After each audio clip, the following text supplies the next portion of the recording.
Okay, so Christmas is over and you know what that means? Books, books, and more books. Honestly, last year I really didn't read that much apart from when I was on holiday. I just was like flying through books and then stopped. So this year one of my resolutions is to get back into reading, which is why I literally went on like a splurge buying spree and ended up with a bunch of books. So I'm gonna show you guys them today. So firstly, I got The Dagger and the Flame. Gorgeous. Like, look at this cover, so shiny and nice. And as you can tell, yes, I am like 75% or even more, basically almost finished this book. So synopsis of this book, which I'm just going to take from here so there won't be any spoilers, is basically in the city of Fantôme, shade magic is a scarce and deadly commodity controlled by two enemy guilds, the Cloaks and the Daggers. So the Cloaks are like thieves that steal things, and then the Daggers are murderers. On the night of her mother's murder, 18-year-old Seraphine runs for her life. Seeking sanctuary with the Cloaks, Sarah's heart is set on revenge. So she joins the Cloaks, and then nothing can prepare Sarah for the moment she finally comes face to face with Ransom, heir to the Order of the Daggers. So this is an enemies to lovers. It's a fantasy. We are set in this city with like cobblestone streets and stuff, but if you guys want a full in-depth reading vlog, I am filming a reading vlog right now, so that'll probably be up after this video. So if you want to see that, make sure to subscribe, because guys, I don't even know what to say about this. Just so stay tuned for that, because that freaking video is a roller coaster. Oh my goodness. But anyways, this was £3 something from eBay. So basically on eBay, there was this deal that you could buy like 4 books. So you buy 3 and then you get the 4th one free. So this one was part of that, and they were all like £3 something, which is crazy for this. So just saying, if that deal's still going, definitely check that out. So one of the other ones that I got from this deal was A Deadly Education by Naomi Novik. So I've seen this like pretty much everywhere on Book Talk. I think it came out like a while ago, and I think it's a YA. So basically this is about a magic school. So there's no teachers, no holidays, friendships are purely strategic, the odds of survival are never equal. So once you're inside, there's only one way out. You either have to graduate or you die. So I mean, but anyways, this book follows Elle Higgins, who possesses a dark power strong enough to level mountains and wipe out untold millions. Never mind easily destroy the countless monsters that prowl the school. So I'm like, is it actual monsters or like are the people monsters? Probably a bit of both, to be honest. Except she might accidentally kill all the other students too. Okay, so I'm gonna go with actual monsters here. So basically it seems like she is trying the hardest not to use her power until she has no other choice. So yeah, but I think it does have a bit of romance in it, because I did read like the first page, because before you buy a book, always, you know, see if you can get a sample, or if you're in the actual bookshop, like pick it up, read the first couple of pages, because yeah, some, you know, descriptions, premises, they sound good until you like start reading and you realize that the person can't write, or it's not your style, or whatever. But this one seems good. So the first line is, I decided that Orion, I don't know. We're gonna go with Orion because I think it's like Orion's belt. But anyways, I decided that I don't know. I'm feeling Orion. I'm gonna say Orion. Don't come for me in the comments if that's wrong. Or let me know what it actually is. I decided that Orion needed to die after the second time he saved my life. I hadn't really cared much about him before. Then, one way or another, selfish of me, you'll say, to be contemplating with murderous intent the hero responsible for the continued survival of a quarter of our class. Well, too bad for the losers who couldn't stay afloat without his help. So yes, I don't know, but this just sounds like super enticing, and I think it's gonna be good. If you guys want me to do reading vlogs for any of these ones, comment down below. And then another one is, if you are on Book Talk or whatever, you will have seen this book. So this is The Love Hypothesis. The Love Hypothesis by Ali Hazelwood. So I've never read any romance before, like contemporary romance. I only ever like exclusively read fantasy, and I was like, you know what? Like, I've seen this book everywhere because, you know, everyone talks about it, and I was like, because like I love romance, just obviously this is minusing the fantasy aspect, but I mean, it has a fake relationship in it, which I feel like can be fun, so I'm excited to read this. And also, by the looks of it, like, hello, The main guy has black hair, so yeah, you know, standard, tall, dark, and handsome. I don't know if he is tall, but we'll find out. Basically, this book follows Olive Smith, who seems to be a scientist. She doesn't believe in lasting relationships, but her friend does, so convincing her friend that Olive is on the way to a happily ever after was always going to be tough. Scientists require proof. So like any self-respecting woman, Olive panics and kisses the first man she sees. This man is none other than Adam Carlson, a young hotshot professor and well-known ass. Which is why Olive is positively floored when he agrees to keep her charade a secret and be her fake boyfriend. Oh no, but when a big science conference goes haywire and Adam surprises her again with his unyielding support, and in brackets, his unyielding abs, okay. Their little experiment feels dangerously close to combustion. So I know Ali Hazelwood is like a STEM girly. All of her books are like, you know, something to do with scientists or women in STEM. I don't even know what that means. But ooh, I don't like the brackets, his unyielding abs. Do we need to be? Is it going to be cringy? So we'll see how this goes. Like, I am not into science at all, but we love a romance, and I feel like, you know, it'll be a change of setting. And it was only like £2 or £3. Again, part of the deal. So yeah, we're gonna see. Hopefully the romance is good. I really don't want it to be super cringy. I might do a reading vlog on this one actually, because I feel like, you know, my first contemporary romance, my first Ali Hazelwood, feel like that would be a good one to do. So yeah, we're gonna see how this gets on. Okay, the next one is one that I think is so gorgeous. I've not read it yet, but it is Cruel is the Light. Like, sorry, a moment of appreciation for this gorgeous cover. So beautiful, and also look at these edges. Oh my goodness. So this is one of the ones that I got from Waterstones because it was buy one, get one half price. So, ooh, I just saw this at the back, bonus content inside. So this one is about demons and exorcists. Ooh, I've been watching loads of C-dramas recently, and there have been some demons in there, like Fangs of Fortune. Why can I literally not think of any? It's because I've watched like literally a gazillion and I can't remember all their names. But anyways, so obviously this is going to be an enemies to lovers because she is literally stabbing him with a big ass sword on the cover. Yes, we love that. So, a brutal war between demons and humanity has raged across Europe for over a century. So interesting. Set in Europe. At its heart are two elite soldiers, Celine Aleva, or if she's Spanish, it'll probably be like Aieva, a powerful exorcist trained at the prestigious Vatican Academy, and foot soldier Jules Lacroix, unrivaled on the battlefield. Oh, you had me at Jules. I love the name Jules. When their paths cross despite initial distrust, then unwelcome attention, Jules and Celine strike an alliance. In search of answers, together they discover a terrible secret at the heart of the Holy Vatican City. Soon, Jules is forced to question everything he's ever known, including himself. And Celine, unable to ignore her growing feelings for Jules, make an impossible choice between love and duty. Dun dun dun! So it says he's a foot soldier, unrivaled on the battlefield, but I'm like, obviously he's surely got to be a demon, considering this is about demons and exorcists. Okay, so this is an author's note, like disclaimer, they're like cut their skin and shed blood in like a magic setting, not in like a self-harm way. So okay, so there's a handbook. Okay, so there's different types of demons that you get. So I'm like, is he possessed? Is Jules gonna be possessed by a demon? You know, he's got to have something. He's got to be this super special. And then obviously I got the other one, which you got half price. So this one was £5. Sorry, what is up with these covers? Like, oh my goodness. I'm obsessed with this gold like shimmer stuff. Ooh, I just want to have them all facing this way so I can see their covers because gorgeous. And honestly, it's serving Bridgerton because, okay, it's set in England in 1848. Season is officially open.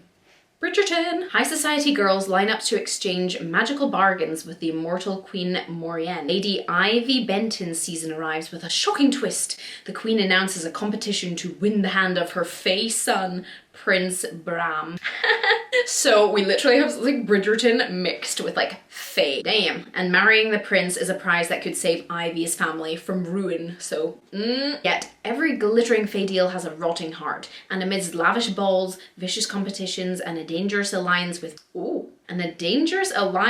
Prince Bram's irresistible brother, Prince Emmett, Ivy soon realizes that at the center of this contest lies a dark plot that could destroy all of England, and her heart along with it. Ooh, is she gonna be with Prince Bram or his brother? Who knows? But yeah, these names, I mean, they're fine, but when I just think of Emmett, I think of Twilight Emmett. And you know, that just doesn't sit in with the vibe that I think this book is going for. A totally different vibe. So it's like kind of like a historical book, but like fantasy, because it says then, and we have a little like, you know, flashback to 1471, which was the War of the Roses, which actually happened. And we have King Edward, who was obviously the king at the time. So I'm like, we have like actual historical people from England in here. And then I guess like instead of whoever one, I don't know. The Queen, Fae Queen Morian Wifey, became the Queen of Britain. And I'm sorry, I love like ball gowns and, you know, elegance and just historical, fancy, rich hoo-ha, fae magic vibes. So yeah, I think this one is gonna be good. And then we have Rose in Chains. The Rose in the Chains? Rose in Chains. So we have the Rose Bardigan and now we have Rose in Chains. So gorgeous, by the way, also. And it says he's her greatest enemy and her deepest desire. So this one I think is enemies to lovers.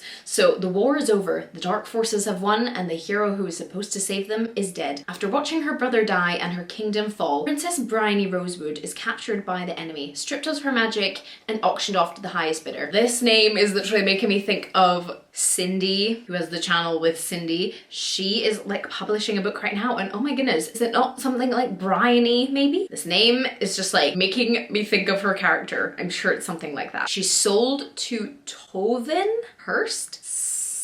Sion, I don't know this word, of a powerful and devious Hearst family and her secret infatuation. Okay, so she's been obsessed with this dude and now he like buys her, okay. Ooh, okay. Yeah, maybe I wish I saw the content warning before I bought this, cause I shall just hold this up the screen so you guys can read the warning. Okay, so yeah, a lot of these actually I'm not keen on. Like usually if I would read this in a book, I would like put it away because it's not for me. So we'll see how we get on. That's weird that I missed that, but anyways, I think I'm just gonna skip the scenes unless they're like a big chunk of the book, and then I might have to put her away. So we'll see how we get on with this one. Okay, the next one I'm so excited for, partially because the cover is like stunning. The main point of a book has also got to be the cover. Like if you've got a good cover, you know, people are gonna pick that up so fast. And this one is gorgeous for me. I love that, like the art is crazy. And I just love the color scheme as well. It's just so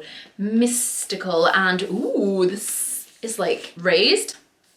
This is A Tempest of Tea, again, another one that I've seen literally everywhere on Book Talk. This one has been out for, I'm thinking, a while because there is a second one. This involves a dark vampire underworld. Our main character is Arthi Casimir, who is a criminal mastermind and a collector of secrets. Her prestigious tea room transforms into an illegal bloodhouse by night, catering to the vampires feared by society. But when the tea room and its secrets come under threat, Arthi must lead a gang of outcasts in a high-stakes heist to the sinister vampire world. So we have a tea room, which like, oh my gosh, I am obsessed with cups of tea. Look at that cup there.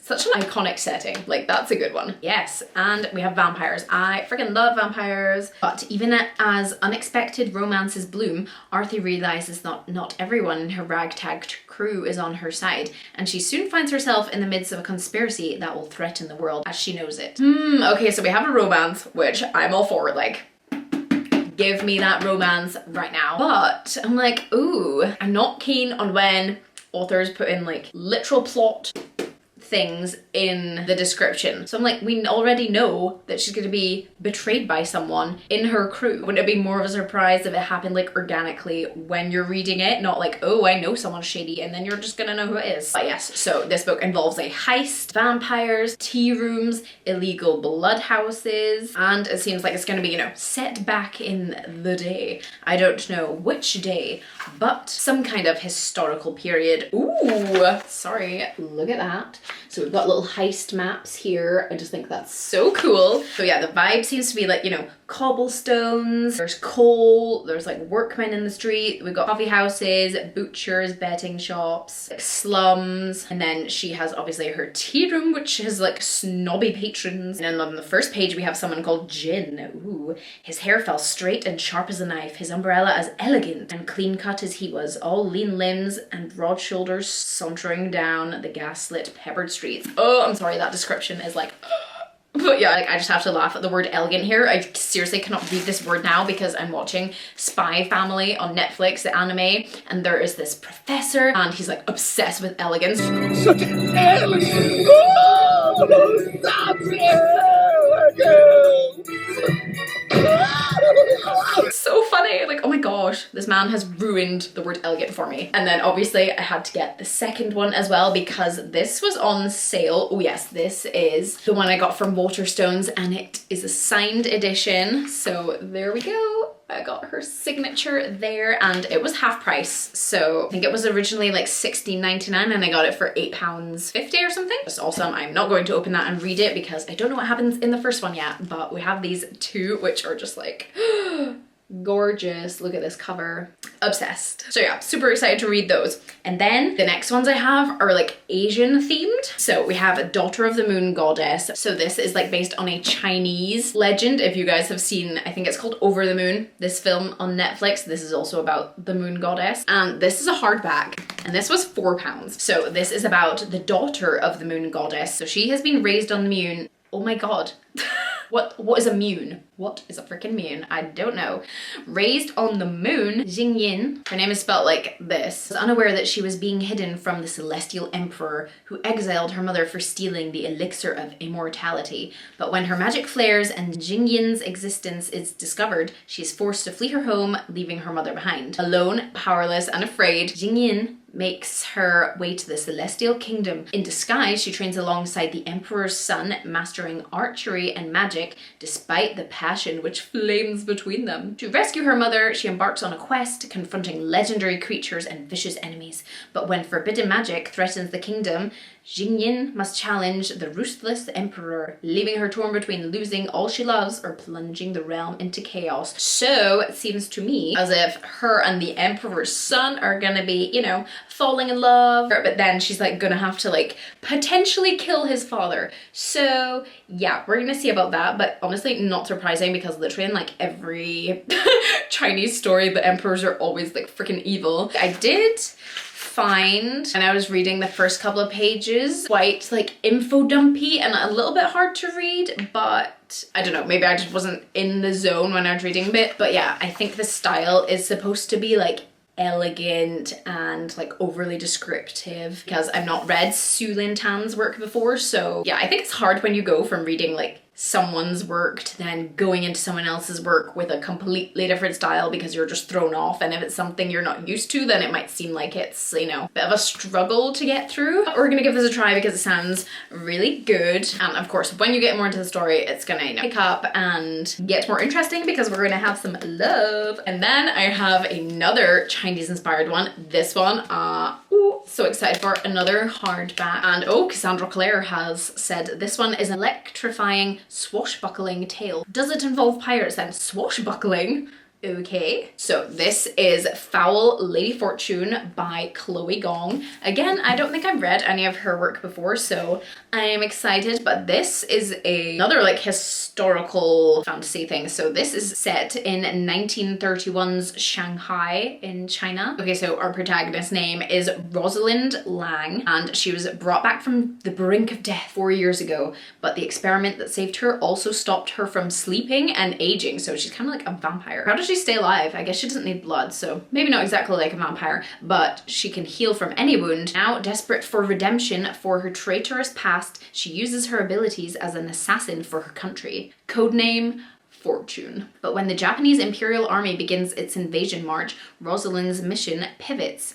Ooh, a series of murders. Rosalind's new orders are to infiltrate foreign society and identify the culprit. To reduce suspicion, she must pose, okay, as the wife of another nationalist spy, Orion. Oh my god, another Orion. Orion Hong. Seriously, it's probably Orion Hong, but we're going with Orion. Okay, sorry for the horrible lighting. I was editing this video and I realized that it chopped me off in the middle of speaking and I've no idea what I've said. I think that where we got to was that Rosalind was going to have to marry Orion and work with him for the greater good, and then they're going to like unravel a conspiracy, blah blah blah. So yeah, this seems good because we love a fake relationship but like real feelings. And I love when love interests have to like live together. This has definitely got some forced proximity in here. So yes, I'm like, oh, is he gonna come out the shower and she's gonna be like, oh.